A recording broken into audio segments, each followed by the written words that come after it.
వ్యక్తిగత దూషణలు చేయడానికి ప్రెస్ మీట్ పెట్టాడు. మళ్ళీ ఇప్పుడేమో రోజుకి గంటన్నర ప్రెస్ మీట్ పెడుతున్నాడు. ఆయన మానసిక స్థితి ఎట్లాంటిది అనేది అర్థం చేసుకోవడానికి మనకి ఇవన్నీ ఉపయోగపడతాయి. డెమోక్రసీ గురించి మాట్లాడే ముందు జగన్మోహన్ రెడ్డి గారు 2020లో కడప జిల్లాలో జరిగినటువంటి ఎన్నికలు ఒక్కటే ఎగ్జాంపుల్ తీసుకుందాం. 79% జెడ్పీటీసీలు ఏకగ్రీవంగా జరిగాయి. ఎంపీటీసీలు 76% ఏకగ్రీవంగా జరిగాయి. ఓన్లీ కడప జిల్లా, ఆయన జిల్లా గురించే నేను చెప్తున్నాను, ఇంకా రాష్ట్రం గురించి చెప్పట్లా. అది రాష్ట్రం మొత్తం కళ్ళు తెరిచి చూసింది ఆ రోజు ఏం జరిగింది అనేటువంటిది. 79% జెడ్పీటీసీలు 76% ఎంపీటీసీలని ఏకగ్రీవంగా చేసుకున్నటువంటి మీరు ఈరోజు డెమోక్రసీ అంటూ పెడబొబ్బులు పెడుతూ పొర్లు దండాలు పెడతా ఉంటే ప్రజలు నవ్వుకుంటున్నారు. మీరు డెమోక్రసీ గురించి మాట్లాడితే దయ్యాలు వేదాలు వల్లించినట్టు అవుతా ఉంది. ఇది ఈ ఎన్నికలకి స్టేట్ ఎలక్షన్ కమిషనర్ ఎవరు? మీరు నియమించిన వ్యక్తే. ఏదో కొత్తగా వచ్చి ఎవరినో అక్కడ పెట్టి లాస్ట్ టైం అంటే ఏదేదో మాట్లాడారు. ఎవరు లేదే, సేమ్ పర్సన్. మీరు నియమించిన వ్యక్తుల మీద కూడా మీకు నమ్మకం లేదా? అఫ్కోర్స్ ఆ అవకాశం ఉంది, ఎందుకనంటే తల్లిని చెల్లిని కూడా నమ్మేటువంటి పరిస్థితుల్లో లేనప్పుడు ఇక మీరు నియమించిన వ్యక్తుల్ని మీరు ఏమాత్రం నమ్మరు. అది మీ క్యాడర్ తెలుసుకోవాలి. మీరు ఎవరిని నమ్మరు అనేటువంటిది మీ క్యాడరు, మీ లీడర్లు తెలుసుకుంటే మంచిది, వాళ్ళ భవిష్యత్తు అన్న బాగుంటుంది. 30 సంవత్సరాల తర్వాత, దాదాపు 40 సంవత్సరాల తర్వాత పులివెందల్లో డెమోక్రటిక్గా ఎన్నికలు జరిగాయి. దానికి బెస్ట్ ఎగ్జాంపుల్ 11 మంది నామినేషన్లు వేశారు. ఒకరు కాదు, ఇద్దరు కాదు, 11 మంది నామినేషన్లు వేశారు. మీరు నిజంగా ఫోర్స్ చేయాలి అనుకుంటే మీలాగా ఏకగ్రీవం చేసి ఉండొచ్చు, లేదు ఇతరులు వేయకుండా ఆపుండొచ్చు. 11 మంది నామినేషన్లు వేశారు అని అంటేనే ఎన్నికలు ఎంత స్వేచ్ఛగా జరుగుతాయన్నటువంటి నమ్మకం కలిగిందో ఆ క్యాండిడేట్లు పోటీ పడ్డం చూస్తేనే అర్థమవుతుంది. మీరు ఇంకా ఏదో మాట్లాడుతూ ఉన్నారు, డీటెయిల్స్ ఇవాళ కడపలో కూర్చుని మా వాళ్ళు అక్కడి నుంచి డీటెయిల్స్తో సహా ప్రెస్ మీట్ పెడుతున్నారు. జగన్మోహన్ రెడ్డి గారు చెప్పిన దాని మీద ఏంటి, పోలింగ్ బూతుల్లో ఏజెంట్లే లేరు అని. అంటే ఎంత కాన్ఫ్లిక్టింగ్గా మాట్లాడతారంటే 11 మందికి ఒక్కొక్కరికి ఇద్దరిని ఇచ్చారు ఏజెంట్లు. ఒకరు ఏజెంటు, ఒక రిలీవింగ్ ఏజెంటు ఇస్తే అందరూ బూతుల్లో ఉన్నారు. ఒకటో ఇద్దరు మీ దగ్గర మీ వాళ్ళు ఎవరైనా ఉండకూడదు, ఈ అవమానం చూడలేమని ఏమన్నా వెళ్ళిపోయారా మాకైతే తెలీదు. మీకు ఒక లైవ్ ఇన్సిడెంట్ మీరే చూపించుకున్నారు కదా, పోలింగ్ బూత్లో తెలుగుదేశం మన వైసీపీ ఏజెంట్ మీద దాడి జరుగుతోంది అని. మరి లేని ఏజెంట్ని ఎట్లా కొట్టారు తెలుగుదేశం వాళ్ళు?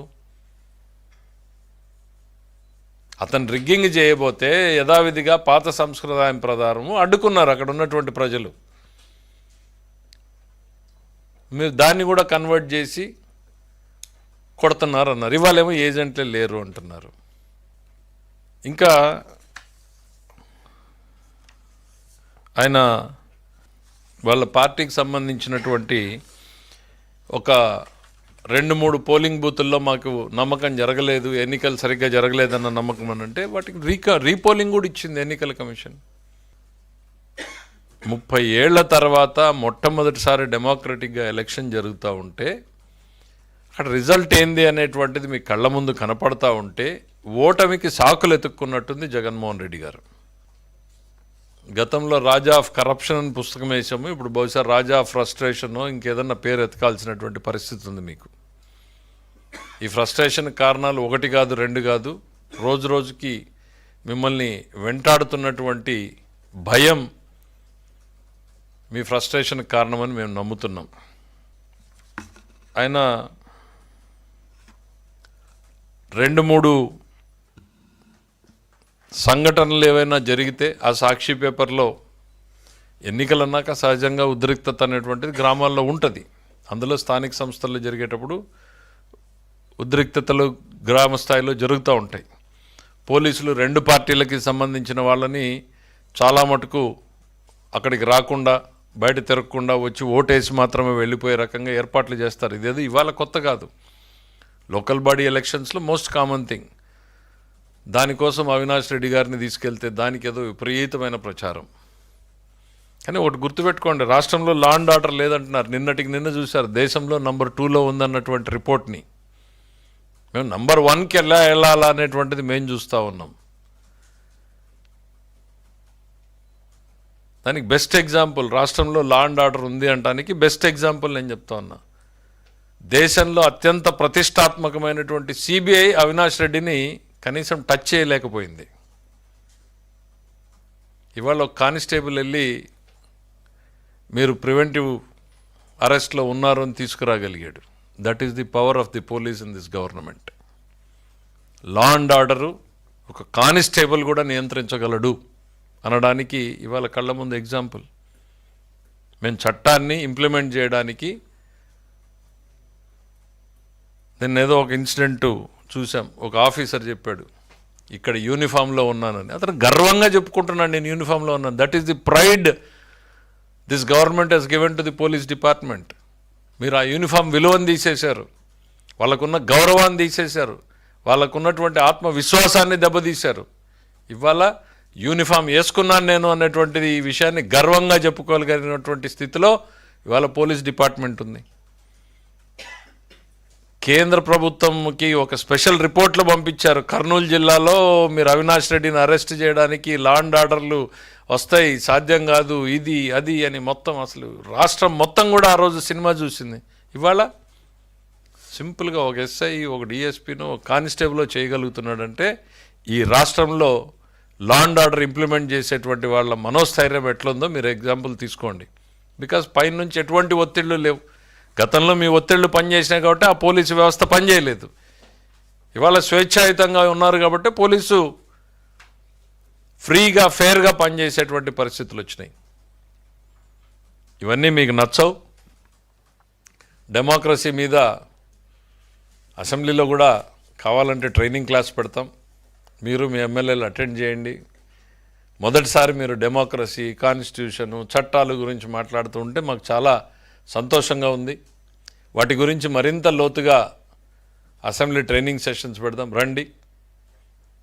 అసలు ఎన్నికలు ఎట్లా జరుగుతాయనేటువంటిది మొట్టమొదటిసారి పులివెందుల ప్రజలు చూశారు. ఇంత స్వేచ్ఛగా ఎన్నికలు జరిగినందుకు వాళ్ళు పండగ చేసుకుంటున్నారు.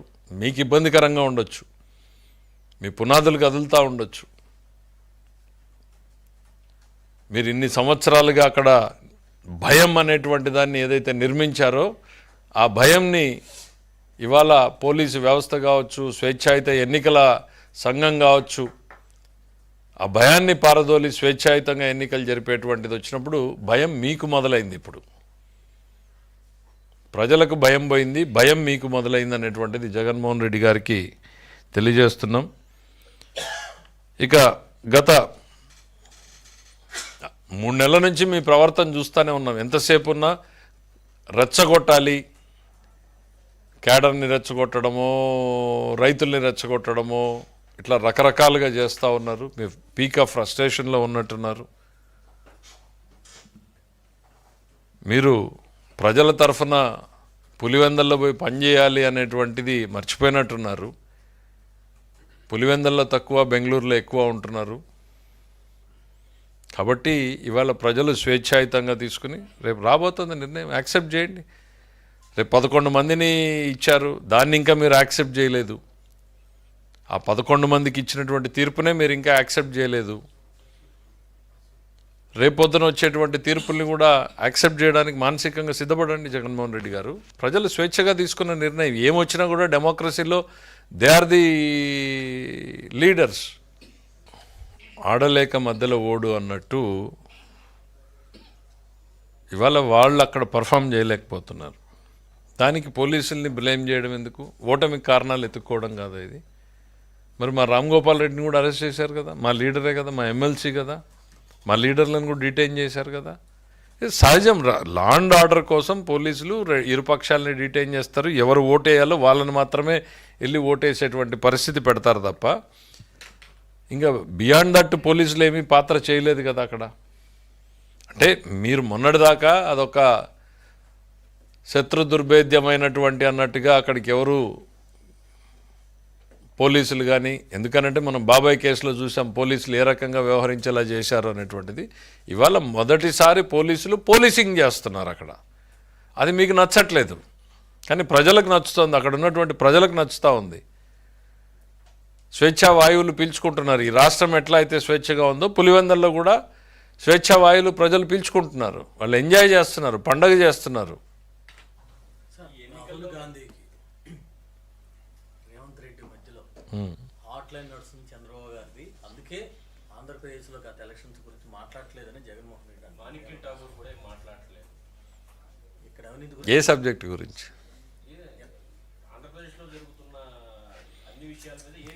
కాదు, దొంగ ఓట్ల గురించి రాహుల్ గాంధీతో తెలుగుదేశం పార్టీ.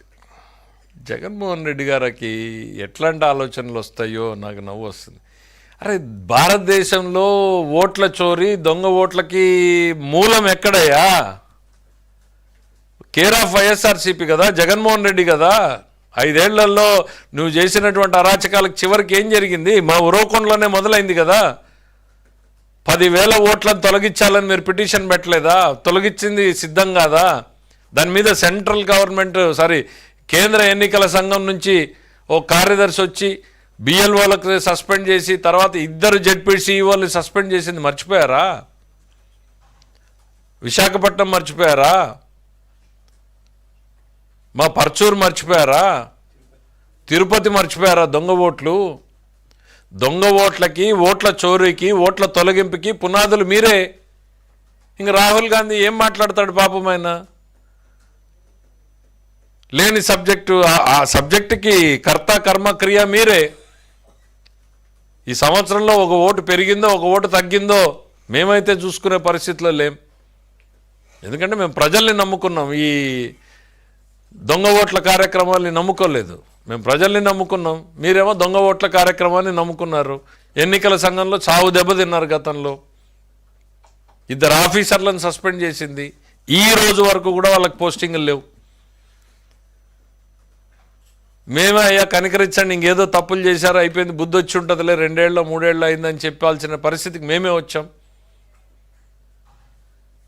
దొంగ ఓట్లకి దేశంలో మూలం ఎవరు అని అంటే మీరు బహుశా మీరే హాట్ లైన్లో రాహుల్ గాంధీకి నేర్పించినట్టున్నారు. నేను ఇక్కడ చేశాను, కాకపోతే కొంచెం తెలుగుదేశం పార్టీ యాక్టివ్గా ఉండడంతో ఫెయిల్ అయింది, అక్కడ కూడా జరుగుతున్నాయి చూసుకో, వాళ్ళు చేస్తుంటారు అనేటువంటిది ఏదో నేర్పించినట్టున్నావు తప్ప మాకు ఎవరితోనూ ఉండాల్సిన పని లేదు. ఈరోజు కేంద్ర ప్రభుత్వంలో ఎన్డీఏ కూటమిలో బలమైన భాగస్వామిగా ఉన్నాం, నమ్మకమైన భాగస్వామిగా ఉన్నాం. ఈ రాష్ట్ర అభివృద్ధి కోసం ఎన్డీఏ కూడా బ్రహ్మాండమైనటువంటి సపోర్ట్ చేస్తూ ఉంది. కాంగ్రెస్ వ్యతిరేక పునాదుల మీద వచ్చినటువంటి పార్టీ మాది. దానికి ఇంత డొంక తిరుగుడు ఎందుకయ్యా రేవంత్ రెడ్డి గారు? అవును, ఆయన ఈ వాజ్ ఏ పార్టీ మెంబర్ ఒకప్పుడు. మరి మీరు కేసీఆర్ గారు మీరు అవ్యాజ్యమైన ప్రేమలు కనపరుచుకున్నారు కదా, మీ కౌగిలింతలు ఏమైపోయినాయి? మీ ప్రేమలు ఏమైపోయినాయి? మీ లావాదేవీలు ఏమైపోయినాయి? ఎన్నికల్లో ఒకరికొకరు ఇచ్చిపుచ్చుకునేటువంటివి ఏమైపోయినాయి? గిఫ్ట్లు, రిటర్న్ గిఫ్ట్ల గురించి మీరు ఇద్దరూ మాట్లాడారు కదా, బహిరంగంగానే మీ సంబంధాలు చెప్పుకున్నారు కదా.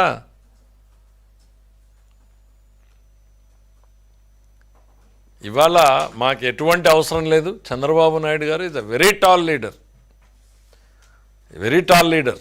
ఆయనకి జాతీయ స్థాయిలో ఇవాళ ఆయనకున్నటువంటి రికగ్నిషన్ వేరు. నీలాగా ఈ చిల్లర ఓట్ల గురించో వాటి గురించో ఆలోచన చేయాల్సినటువంటివి, ఈ చీకటి వ్యవహారాలు చేయాల్సినటువంటి అవసరాలు చంద్రబాబు నాయుడు గారికి లేవు. Thank you.